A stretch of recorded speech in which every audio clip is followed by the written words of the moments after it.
Prof. Hamid, selamat petang. Selamat petang. Kami juga sudah mengundang Sylvester Matutina, namun yang bersangkutan masih belum bisa bergabung bersama kami. Kalau gitu Prof. Hamid, kami mau menegaskan kembali klaim dari Sylvester Matutina sudah 2-3 kali bertemu dengan Pak JK, itu betul atau tidak? Setahu saya itu sama sekali tidak benar. Pak Yusuf Kalla tidak pernah bertemu Sylvester Matutina membicarakan kasus ini. Sama sekali enggak.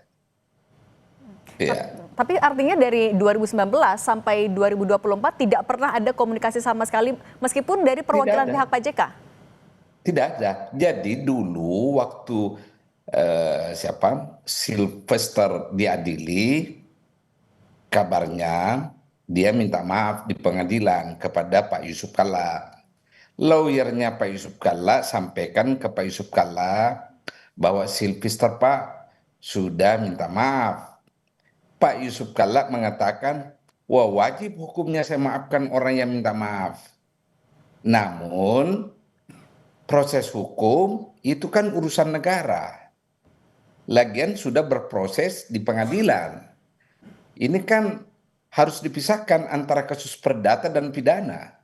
Kalau kasus pidana, apalagi kalau sudah berkekuatan hukum tetap, tidak bisa dikompromikan, beda perdata. Ini kan pidana.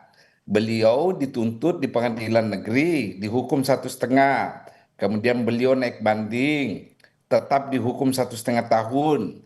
Kemudian kasasi.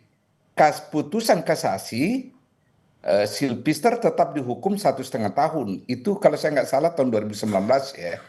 Nah, sekarang pihak kejaksaan yang mewakili negara mau melakukan eksekusi itu sangat benar.